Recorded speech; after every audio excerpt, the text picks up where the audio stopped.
Vamos lá. Para a gente falar um pouquinho de radioterapia, a gente primeiro precisa entender o que a gente faz, né? Como é que a gente utiliza essa arma contra o câncer, né? Então, a radioterapia nada mais é do que a gente usar radiação, né? No caso, na grande parte dos equipamentos que a gente tem disponível hoje, são radiações que a gente chama ionizantes, né? Que são basicamente raios-x de alta energia, e o objetivo é direcionar esses feixes de radiação de alta energia lá para o meu alvo, né? Na grande parte das vezes, tumores, e com essa interação entre a radiação e o tumor, a gente provocar um dano no DNA tumoral e com isso levar a célula do câncer à morte. Então, a gente basicamente o que a gente vai fazer é ter equipamentos que direcionem esse tipo de radiação, né, esse raio-x, essa energia para ali, para aquela alvo, que na grande parte das vezes a gente vai estar falando de tratamentos tumorais. E quando a gente fala então de indicação de radioterapia, basicamente, né, o carro-chefe da nossa especialidade é o tratamento em conjunto com as demais, como oncologia clínica e cirurgia oncológica, no tratamento das neoplasias. Então, quando a gente pensa em falar em radioterapia, a gente vai ver que 95% das vezes que a gente utiliza a radiação terapêutica no meio médico, a gente vai estar falando num cenário oncológico, no tripé do tratamento oncológico, como muito bem o Felipe e o Alexandre já falaram, né, que é utilizar cirurgia, quimioterapia e radioterapia. A radioterapia está presente em torno de 60% a 70% dos pacientes oncológicos, ou seja, se a gente for pegar um paciente oncológico, ao longo do seu tratamento, da sua história, 70% deles vão passar em algum momento pela radioterapia. Mas além do tratamento da neoplasia, a gente pode utilizar a radioterapia em algumas outras patologias, né? Então, algumas doenças benignas, como uma ação anti-inflamatória, a gente pode fazer tratamentos ali preventivos no queloide ou no pterígio, algumas doenças vasculares, como a malformação arteriovenosa, e também uma outra aplicabilidade seria o tratamento de radiocirurgia funcional. Mas a gente vai se atentar ao foco, que é o tratamento das neoplasias, que, como eu disse, é o grande cenário e a grande atuação da radioterapia. E como é que a gente pode utilizar essa radioterapia no cenário aí oncológico? Né? Então, a radioterapia ela pode ser feita de maneira neoadjuvante, que a gente chama, né, em que a gente faz um tratamento combinado ou não com quimioterapia antes do procedimento principal, que seria a cirurgia. Um desses exemplos é o câncer de esôfago, por exemplo, o câncer de reto, onde a gente utiliza a radiação para melhorar a ressecabilidade cirúrgica, para dar ao cirurgião uma maior segurança do ponto de vista de cirurgias minimamente invasivas, além também de reduzir com isso também a recorrência loco-regional daquela patologia. A gente também pode utilizar no cenário que a gente chama adjuvante, ou seja, onde a cirurgia, o tratamento principal é feito primeiro, e a gente complementa depois o tratamento com radioterapia. O cenário mais clássico e mais usado é no câncer de mama, onde após uma cirurgia conservadora ou um tratamento em que a gente tinha acometimento linfonodal, por exemplo, a gente faz a cirurgia, o cirurgião opera e depois a gente indica a radioterapia como tratamento complementar para redução do risco de recorrência. Há cenários onde a radioterapia é o tratamento principal. Algumas vezes a gente precede esse tratamento com o uso de quimioterapia. Um caso muito clássico é os tumores de cabeça e pescoço localmente avançados, que não são passíveis de ressecção cirúrgica. E há cenários onde a gente pode usar esses dois tratamentos combinados. Câncer de cabeça e pescoço, câncer de próstata, onde, ao contrário, que a gente não usa químio, mas usa hormonoterapia associada, e alguns tipos, por exemplo, de tumores de esôfago também, isso é passível de ser feito, né? E um cenário que é muito importante, que a gente acaba não mencionando, mas o tratamento oncológico também, muitas vezes, nós que lidamos ali com oncologia, nos colocamos de frente, é no cenário onde a doença não é mais passível de cura, mas a gente precisa melhorar a qualidade de vida desse paciente. Então, a radioterapia no cenário paliativo ou de controle local, ela também é muito bem indicada, principalmente ali nas questões relacionadas à dor oncológica, a sangramento, a fraturas, compressão medular e obstrução, por exemplo, de vias aéreas. Quando a gente utiliza rádio, isso é importante, a gente vai fazer um tratamento que, na grande parte das vezes, ele vai ser um tratamento dividido em frações. E para isso a gente tem algumas modalidades do número de frações que a gente pode dividir esse tratamento. O grande objetivo de dividir em frações é eu conseguir melhorar a tolerância do paciente ao tratamento, principalmente quando eu tenho campos de tratamentos maiores, ou seja, quando eu preciso fazer áreas de radiação maior. Então, a gente pode ter o fracionamento que a gente chama convencional, que a gente vai fazer um tratamento ao longo de 6, 8 semanas. Com o aumento da tecnologia, eu posso aumentar essa dose por dia de radiação e, com isso, reduzir o tempo total de tratamento. E eu posso ter tratamentos aí bem mais fracionados, mas a ideia seria fazer várias vezes ao dia para tentar reduzir o número total de semanas do tratamento. E a modalidade para a gente entregar essa radiação, a gente normalmente vai dividir em dois tipos. O mais comum é a radioterapia externa, que a gente chama de teleterapia, que é o que a gente mais vê, que tem mais acesso, que são aqueles grandes equipamentos chamados de aceleradores lineares, em que a gente tem uma fonte de radiação ou uma emissão de radiação, né? Porque os aceleradores lineares, eles não têm fonte radioativa, mas sim, eles produzem radiação através da corrente elétrica, né? Através de estar ligado na tomada, mas são máquinas que produzem radiação de fora para dentro. E eu posso ter a bracterapia, que é a modalidade que a gente utiliza menos, mas que tem a sua aplicabilidade em alguns cenários, em que eu introduzo uma fonte radioativa lá em contato do tumor, então a radiação é dada de dentro para fora. Aqui um vídeo muito rápido para a gente exemplificar o que seria a bracterapia. Esse aqui é um paciente com uma bracterapia, por exemplo, de próstata, né? Então, em que a gente normalmente vai utilizar o tratamento com agulhas. Então, aqui está a próstata, que seria o meu alvo, um câncer de próstata. A gente agulha esse paciente, então faz com que essas agulhas sejam os caminhos por onde a fonte de radiação vai passar. E ao a gente agulhar esse paciente, essa fonte de radiação vai sair desse cofrinho aqui, e ela vai lá e ela vai depositar toda a dose e vai dar essa dose localizada lá dentro do alvo. É um procedimento diferente da radioterapia externa, que é um procedimento mais invasivo, a gente faz com anestesia, sob os regimes de sedação, mas, em contrapartida, ela consegue dar uma dose muito alta de radiação localizada apenas no meu alvo de tratamento. Já a teleterapia, ela normalmente é a que é a mais utilizada, né? Então, e é onde a gente teve os maiores avanços nos últimos anos. Ela, como eu falei, ela é dada através desses equipamentos chamados de aceleradores lineares, onde eu tenho a emissão de radiação localizada numa distância superior a 40 centímetros do meu alvo, ou seja, do paciente, né? E eles podem ser dados das mais variadas maneiras, a radiocirurgia robótica, a terapia de forma helicoidal, ou através do próprio acelerador linear. E dessa forma, a gente tem várias tecnologias que são agrupadas a esse tipo de tratamento, né? Que são desde as mais simples, que é a radioterapia 2D, ou através da radiocirurgia, que seria a radioterapia de altíssima precisão, em que a gente consegue dar uma dose muito alta em volumes muito pequenos ou em volumes com localizações muito importantes que não são acessíveis pelas técnicas cirúrgicas convencionais. Esse é um exemplo de uma radioterapia convencional, que é o que a gente fazia na década de 80, na década de 90, que a gente tem tido uma evolução muito grande para diminuir esse tipo de tratamento. Parafraseando aí o Alexandre, é como se a gente tivesse a evolução, né? Isso aqui é uma cirurgia aberta para uma cirurgia videolaparoscópica.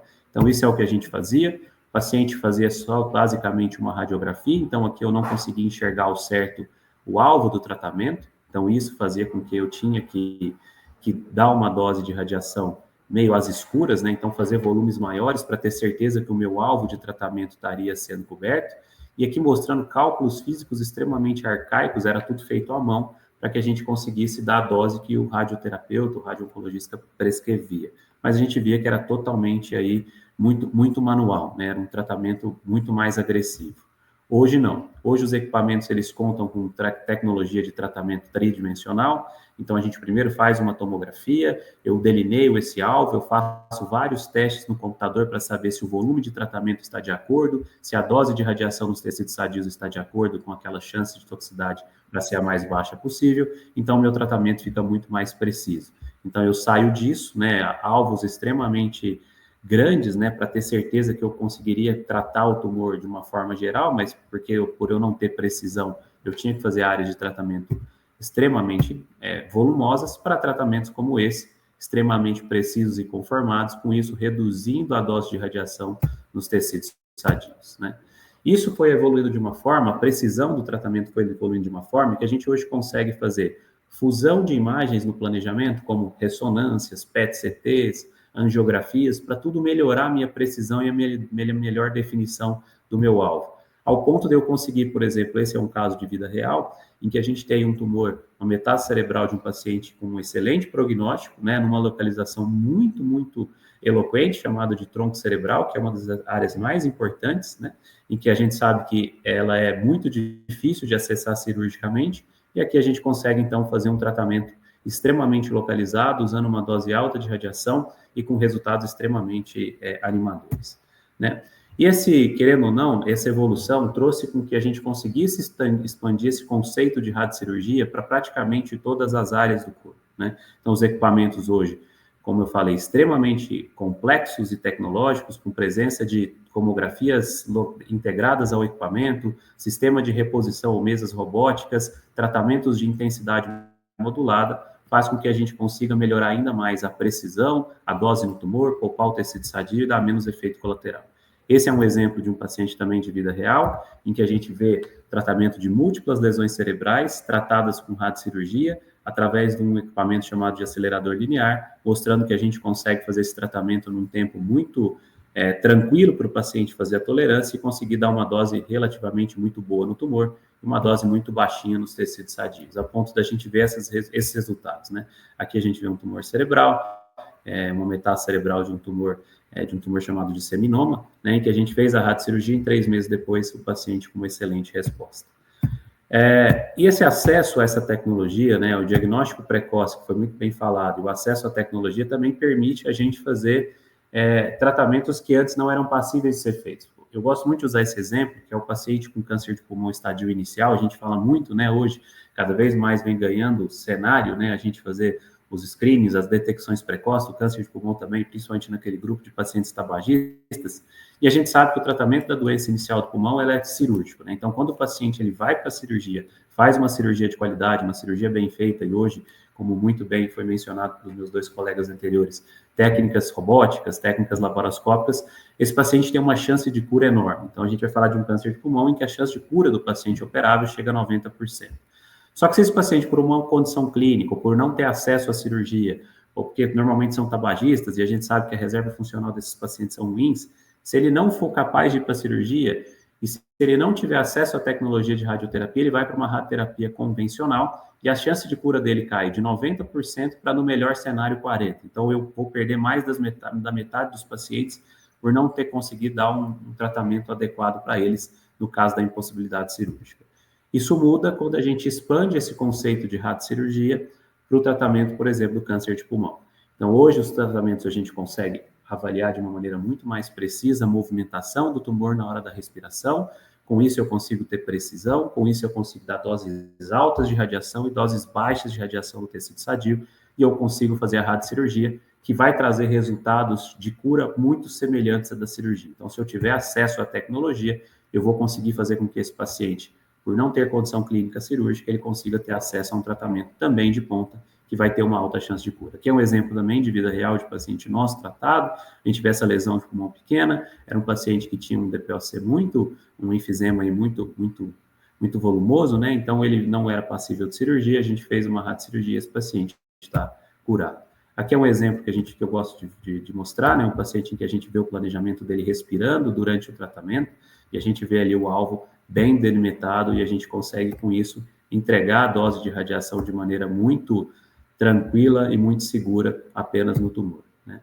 E a gente tem como auxílio, por exemplo, o próprio uso do PET-CT, que nos ajuda a definir ali a maior atividade do tumor para que a gente concentre de maneira muito precisa a dose de radiação desse tratamento. E aqui é a técnica, o disparo, né? Então, a gente vê o momento em que o paciente respira fora do meu cronograma, eu consigo fazer a pausa do tratamento. Se ela está respirando dentro da faixa de respiração em que a gente programou, o tratamento continua. Então, essas linhas amarelas, elas são o feixe sendo disparado. Essas linhas ali que a gente vê cinzas é quando o feixe ele é desligado, porque o paciente se movimentou fora da minha posição.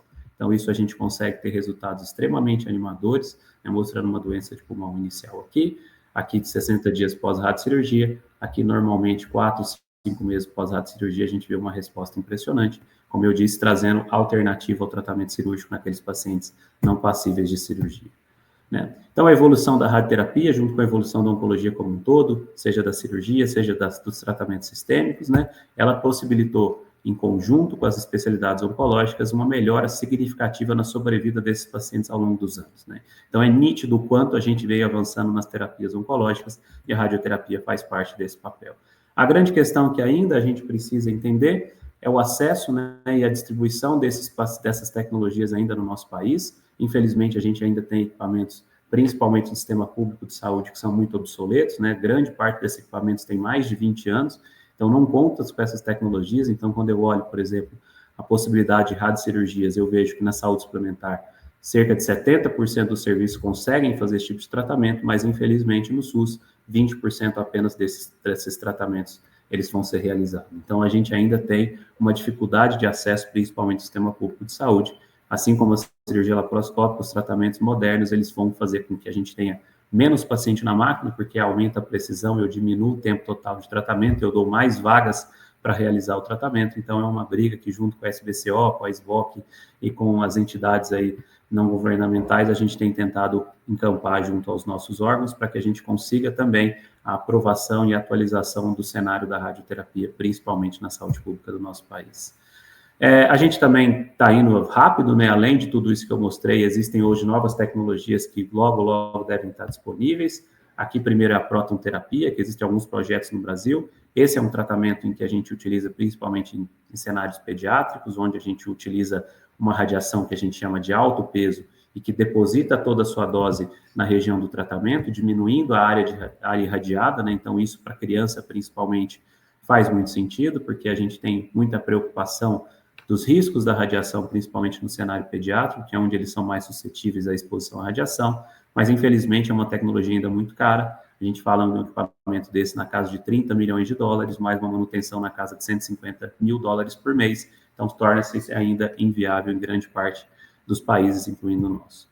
E uma outra terapia que logo deve chegar é a radioterapia guiada por ressonância, que também faz com que a gente consiga aumentar ainda mais a precisão para situações em que hoje a gente tem dificuldades de ajudar os nossos colegas cirurgiões, por exemplo, tumores cardíacos, alguns tumores abdominais, ela tem alguns ganhos porque consegue dar em tempo real, durante o feixe de radiação, a gente vê a movimentação e a resposta terapêutica para fazer uma adaptação do tratamento.